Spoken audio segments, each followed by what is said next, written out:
Lebanon में Israel की जोरदार स्ट्राइक हुई है। सिरबेट सिल्म शहर में भीषण तबाही, हेल्थ सेंटर को निशाना बनाया गया बमबारी में, कई घर पूरी तरह से बर्बाद। तो ये देखिए आप, इजराइल की तरफ से बमबारी को अंजाम दिया गया है। और एक फैक्टर लेबनान में हिजबुल्लाह भी है। हिजबुल्लाह ने भी इजराइल को वार्निंग दी है, वीडियो से सर्वनाश का संदेश दिया है। आईडीएफ के बेस पर अटैक का वीडियो हिजबुल्लाह ने जारी किया है। ये देखिए, नफ्ताली बेस पर 2 दिन पहले दरअसल हमला हुआ था और अब हिजबुल्लाह ने बाकायदा इस हमले का वीडियो जारी किया है। आईडीएफ के बेस को कैसे निशाना बनाया गया ये बताया। और ऑपरेशन टू प्रॉमिस की 27वीं लहर, यह बहुत बड़ी खबर है। अमेरिकी बेस को ईरान की तरफ से निशाना बनाया जा रहा है। कुवैत में अमेरिकी सैन्य अड्डे पर हमले को अंजाम दिया गया। तो एक बार फिर से कुवैत पर हमले को अंजाम दिया गया। और ईरानी सेना की अमेरिका को वार्निंग देखिए सामने आई है, जब तक क्षेत्र में अमेरिका तब तक जंग जारी रखेंगे। ईरानी सेना ने एक लाइन के इस स्टेटमेंट में यह सीधे तौर पर बता दिया है कि जंग रुकने वाली नहीं है तब तक जब तक इस इलाके में अमेरिका का दखल बंद नहीं हो जाता। और देखिए, ईरान की इजराइल और अमेरिका को चेतावनी, हमारे मिसाइल भंडार पूरी तरह से ठीक हैं। सुरक्षा परिषद के सचिव हैं अली लारिजानी, हम लगातार बड़े हमले करेंगे, उन्हें जान नहीं देंगे, यानी सरेंडर नहीं करने वाले, यह बता दिया गया है। तो ईरान की दहाड़ आपने सुनी, अमेरिका इजराइल पर और ज्यादा बड़ा प्रहार होगा। अली लारिजानी की 5 बड़ी चेतावनियां क्या है। नंबर 1, हताशा में खाली इमारतों पर लगातार अमेरिका हमले कर रहा है। नंबर 2, हमारी मिसाइलों का भंडार पूरी तरह से सुरक्षित है।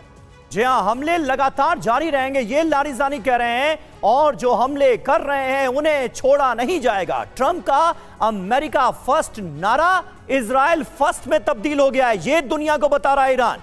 अमेरिका शेयर बाजार जो है, जो अमेरिकन शेयर मार्केट है, उसे $1 ट्रिलियन का नुकसान हुआ है, यह बताया गया। बिल्कुल। और देखिए बड़ी बात क्या है, अली लारिजानी ने कह दिया है ट्रंप अपने मकसद में नाकाम हुए हैं। और lieutenant general Nitin Kohli sir, सवाल यही है, कल हमने देखा ईरान की तरफ से यह भी कहा गया या तो शहीद हो जाएंगे या फिर उनको मार के रहेंगे। और अब अली लारिजानी को आपने सुना, जिनकी तरफ से साफ यह कहा गया है कि कोई सरेंडर नहीं होगा, जबकि बार बार ट्रंप बोल रहे हैं कि अभी भी वक्त है, ईरान सरेंडर कर दे, अपने हथियार डाल दे। कैसे देखेंगे इस बयान को?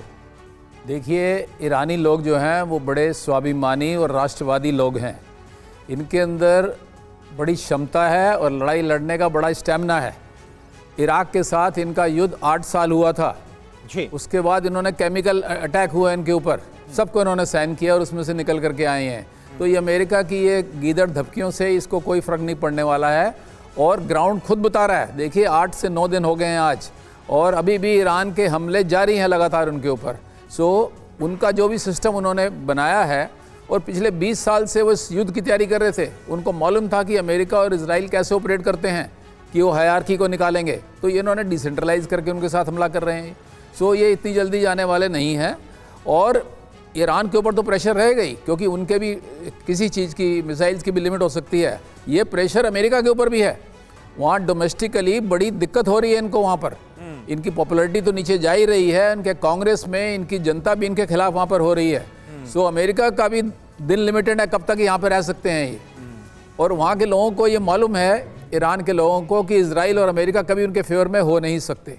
बिल्कुल सही बात है, आपने बिल्कुल सही बात ये कही सर। और अमेरिका में भी एक बड़ा तबका है जो ट्रंप की पॉलिसीज का लगातार विरोध कर रहा है। और अब तो बॉडी बैग्स भी अमेरिका पहुंचने लगे हैं, अमेरिकी सैनिकों के शव भी अमेरिका पहुंचने लगे हैं। तो वो धड़ा जिन बातों का जिक्र लगातार कर रहा था, ट्रंप की पॉलिसीज के खिलाफ नजर आ रहा था, आज उसको एक बड़ा वर्ग अपनी आंखों के सामने घटता हुआ भी देख रहा है।